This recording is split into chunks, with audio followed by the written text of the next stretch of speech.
dimanche 16 octobre, alors qu'il était attendu au Festival du film de Rome pour la projection de son prochain film, le thriller Poker Face, qu'il a co-réalisé avec Stephen M.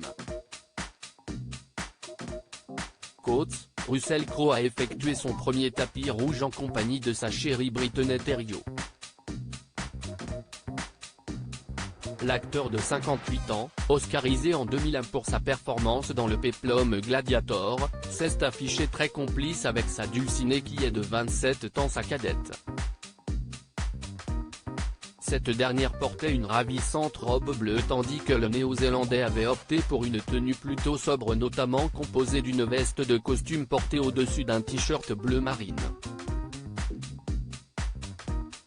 Pour rappel, Russell Crowe, changé physiquement depuis quelques années, avait rencontré cette jolie blonde de 31 ans, originaire de la Nouvelle-Orléans, sur le tournage du film Broken City, sorti en 2013. Mais si est seulement quelques années plus tard, à partir de novembre 2020 plus précisément, que les deux tourtereaux officialisaient publiquement leur relation. Une romance médiatisée à partir de quelques baisers échangés lors d'un match de tennis à Sydney, en Australie. Des talents de chanteur ? Par le passé, il a été marié à la chanteuse australienne Danielle Spencer, de 2003 à 2012.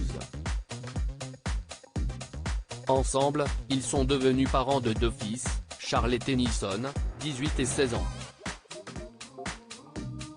Ils avaient rompu en octobre 2012, après avoir vécu une relation tumultueuse, jalonnée de haut et de bas, parfois de séparation, mais qui s'achevait toujours en retrouvailles, jusqu'à ce point de non-retour. Un divorce qui aurait coûté pas moins de 30 millions de dollars à l'acteur, à en croire les informations du Point. Ils s'étaient rencontrés sur le tournage du film The Crossing. Mais Russell Crowe ne fait pas seulement parler de lui pour ses histoires d'amour ou ses films. En mars 2015, alors qu'il était invité sur le plateau du Grand Journal, il faisait une révélation surprenante, en déclarant son admiration pour la chanteuse Zaz. « Je l'adore. Vraiment, je trouve qu'elle est géniale », avait-il notamment déclaré à ce sujet, alors qu'il avait déjà fait, l'année précédente, cette confidence à ses abonnés sur Twitter.